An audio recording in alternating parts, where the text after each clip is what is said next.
merupakan anugerah dari Allah Subhanahu wa Ta'ala yang tidak ternilai harganya.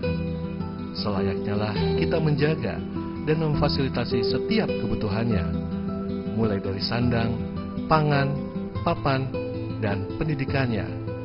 Setiap anak memiliki karakteristik dan perkembangan yang berbeda-beda.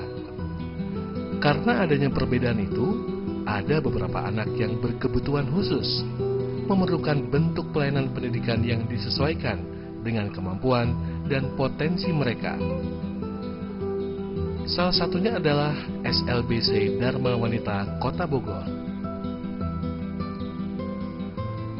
Sekolah luar biasa ini memiliki 16 tenaga pengajar tetap. Selain itu juga memiliki seorang volunteer yang membantu mengajar tanpa mengharap imbalan sedikit pun. Dia adalah Nipi Infante Karimea atau akrab dipanggil Nipi, seorang ibu rumah tangga yang menyukai anak-anak. Nipi sudah mulai mengajar dan mengabdikan diri di SLB ini pada bulan Mei 2007. Saya ada di sini adalah anak-anak tunagrahita. Saya menyebut mereka anak spesial. Anak-anak ini secara signifikan punya IQ di bawah rata-rata. Mereka yang sekolah di sini IQ-nya sekitar 70 ke bawah. Otomatis dengan IQ yang rendah itu mereka punya keterlambatan perkembangan. Jadi misalnya begini, anak tersebut umurnya 12, tapi kemampuan perilakunya seperti anak 5 tahun. Dan menurut saya mudah berkomunikasi dengan mereka, tidak sulit. Jadi ketertarikan itu menurut saya tidak harus dari awal. Kadang-kadang kita mengerjakan sesuatu baru ketertarikan itu muncul. Mungkin itu yang terjadi pada saya. Jadi kira-kira 7 tahun yang lalu, Mei 2007, saya jalan-jalan, terus saya melihat SLB, saya mampir ke sini. Waktu itu berkenalan dengan guru-gurunya. Awalnya saya mengajarkan keterampilan sulampita, karena memang pernah dapat sertifikat di Bandung, sulampita. Dengan mengajar sulampita ke guru-guru, otomatis saya kan bertemu anak-anak di sini. Saya pikir anak-anak sini menyenangkan gitu. Jadi kalau orang lain berpikir bahwa kok nggak takut ya ke SLB gitu, tapi setelah saya datang kenal di sini rasanya nggak ada yang ditakuti gitu. Mungkin banyak hal yang mendukung. Pertama mungkin saya senang sama anak kecil. Terus kemudian waktu itu saya melihat bahwa guru-guru di sini sangat sangat senang menerima tamu gitu. Jadi saya tuh datang nggak lama juga nyaman.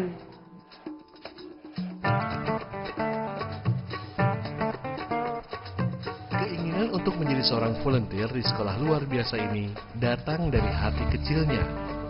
Nipi tidak mewakili lembaga manapun. Bahkan, jika diperlukan, Nipi menyiapkan alat-alat sendiri sebagai bahan pengajarannya.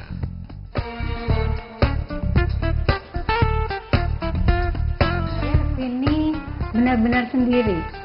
Jadi waktu itu juga tidak diantar. Langsung saya datang ke sini berkenalan dengan guru. Saya waktu itu niatkan bahwa saya ingin jadi volunteer.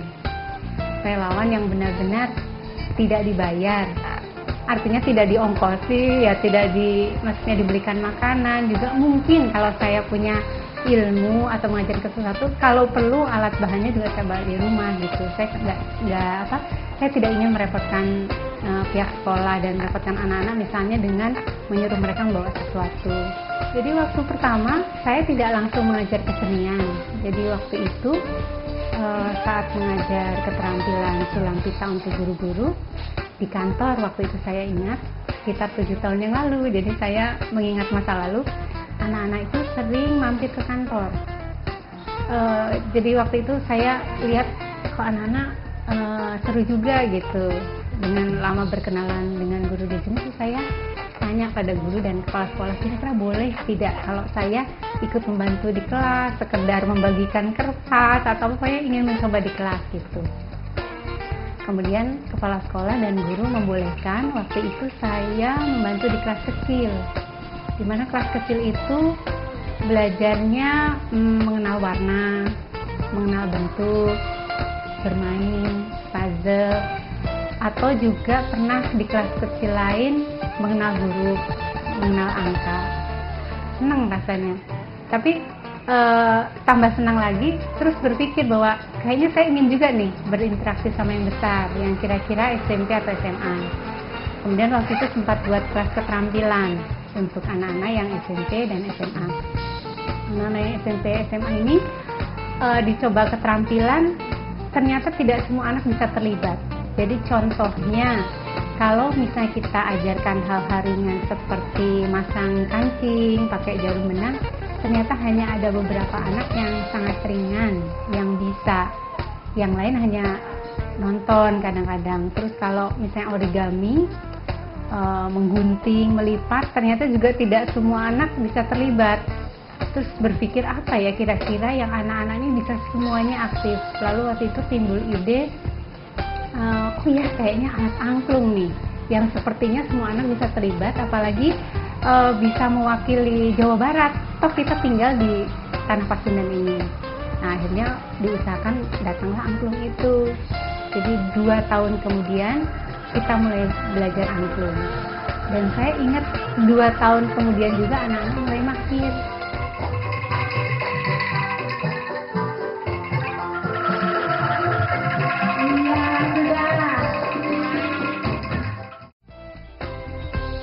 Sarjana ekonomi dari Universitas Parahyangan Bandung ini tidak memiliki basic untuk menjadi seorang pengajar di sekolah luar biasa. Walaupun demikian, Nipi tidak merasa khawatir karena semua bisa ia pelajari asalkan bersungguh-sungguh dan mencintai apa yang kita lakukan. Karena niat awalnya, Nipi hanya ingin bersenang-senang dan bermain bersama anak-anak. Dulu kuliah di ekonomi di Bandung, Parahyangan. Jadi sebenarnya kalau background pendidikan saya tidak punya. Tapi saya yakin bahwa sesuatu itu bisa dipelajari kalau kita mau dan kalau kita memang mencintai itu, rasanya nggak berat. Jadi pertamanya saya datang sini, mungkin saya berencana saya datang untuk main dan membagi ilmu. Tapi dengan berjalannya waktu justru saya banyak terinspirasi oleh anak-anak di sini.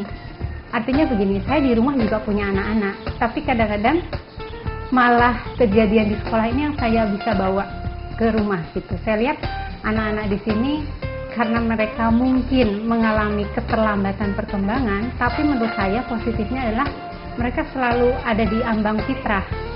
Jadi kalau kita lihat anak-anak kecil, mereka kan senang berbagi, gampang memaafkan, mungkin itu yang berkurang setelah kita beranjak dewasa gitu. Nah, saya melihat anak-anak di sini sifat itunya ada gitu. Kadang-kadang saat belajar mereka bertengkar, tapi cepat sekali berbaikan. Kadang bertengkar lagi berbaikan. Jadi saya menangkap bahwa subhanallah gitu mereka. Kalau mereka bisa begitu, kenapa saya nggak mencontoh? Jadi sebenarnya saya yang rugi kalau saya nggak dekat-dekat mereka gitu, karena banyak hal-hal yang saya ambil.